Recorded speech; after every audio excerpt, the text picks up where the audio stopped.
जय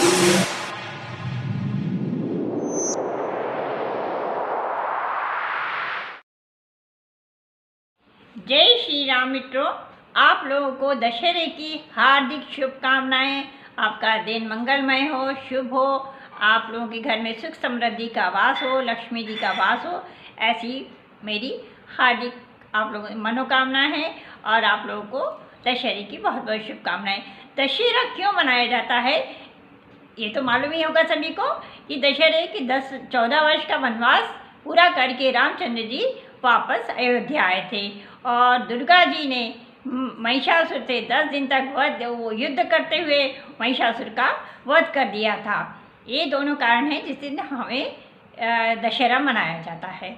तो दशहरे मनाने के लिए हमें इस दिन क्या क्या करना होता है।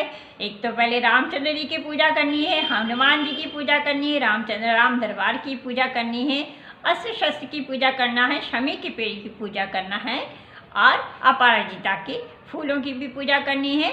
और पेड़ मिल जाता है तो पेड़ की भी वहाँ पे भी दिया जलाना है। तो आपके आगे क्या है कि पहले आप 7 फूल लीजिएगा, 7 अपराजिता के फूल लेकर के और माँ लक्ष्मी को अर्पित कर दीजिएगा। आपके घर में धन्य धान्य की कमी नहीं रहेगी और माँ लक्ष्मी का वास रहेगा। कर्म तो करना ही पड़ेंगे कि हमने यदि ये चढ़ा दिया है और आप लोग सोचें कि यदि हमारा पूरा काम ऐसा ही हो जाएगा तो नहीं, आप कर्म करते जाएंगे। और आपने यदि अपराजिता के फूल चढ़ा दिए हैं तो इसका बहुत महत्व है कि आपके घर में सुख समृद्धि का वास रहेगा। ऐसे ही आपको श्री यंत्र के आजू बाजू भी 5 अपराजिता के फूल को चढ़ा देना है। 7 अपराजिता के फूल ईशान कोण में, घर के ईशान कोण में आपको वहाँ पर किसी पीतल की प्लेट में, तांबे की प्लेट में रख देना है। स्टील की प्लेट में नहीं रखना है क्योंकि वो शनि का माना जाता है, इसलिए वहाँ नहीं रखना, उसमें नहीं रखना है। अब आपको ने ये काम कर दिए। आपको आपके घर में इलेक्ट्रॉनिक्स चीज़ों का पूजन करना है। आपके घर में गाड़ी हो तो गाड़ी की पूजा करना है, साइकिल हो तो साइकिल की पूजा करनी है। इलेक्ट्रॉनिक्स आइटम जो भी होते हैं वो उसकी आप अपने नहला धुला करके और उनकी पूजा करनी चाहिए। अब आपके ने ये देखा कि आपके पास आपने 10 फल ले लीजिएगा।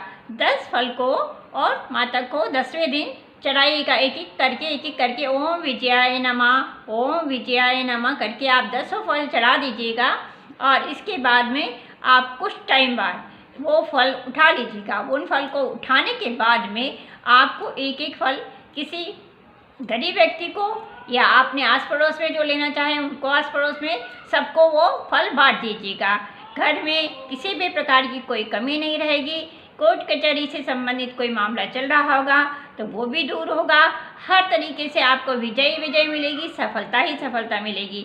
अब आपको एक काम और करना है कि यदि आपके घर में आपकी कोई भी काम पूरा नहीं हो रहा है तो आपको क्या करना है, 1.25 मीटर पीला कपड़ा लेना है, एक नारियल लेना है जटा वाला और उसको पीले कपड़े में उससे लपेट देना है और लपेट करके और उस पर हल्दी कुकू लगा करके राम मंदिर में जाना है। राम मंदिर में जाने के बाद में राम जी को अर्पित करना है और अर्पित करने के बाद अपनी जो भी मनोकामना है वो बोल करके और आ जाना है। निश्चित रूप से आपको हर काम में सफलता मिलेगी, तरक्की के नए नए रास्ते खुलते चले जाएंगे।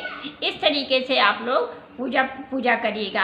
अब किसी नज़र होती है, घर में नज़र लग जाती है या घर में हमारे कोई भी काम नहीं बनते हैं, बनते बनते काम बिगड़ जाते हैं, तो उन काम को करने के लिए आपको करना क्या है कि फिटकरी लेना है। क्यों फिटकरी लेकर के सभी घर के सदस्यों के ऊपर से वार करके और पीछे की तरफ उछाल दीजिएगा सुनसान जगह में जाकर के या अपनी छत के ऊपर से और फिर वापस आ जाइएगा अपने घर में। निश्चित रूप से आपकी सारी बाधाएं दूर होंगी, हर प्रकार की परेशानियों से आपको मुक्ति मिलेगी। इस दिन पान खाना बहुत शुभ माना जाता है।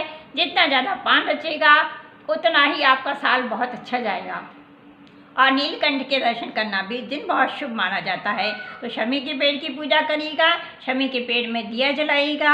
अपराजिता का पेड़ मिल जाता है आपको तो अपराजिता के पेड़ में भी दिया जलाइएगा। हाथ जोड़ के प्रार्थना कीजिएगा। जो भी आपकी मनोकामना है तो मनोकामना है, या आपकी जो परेशानी चल रही है तो परेशानी तो हनुमान जी, रामचंद्र जी, माता सारी आपकी परेशानियों को दूर करेंगे।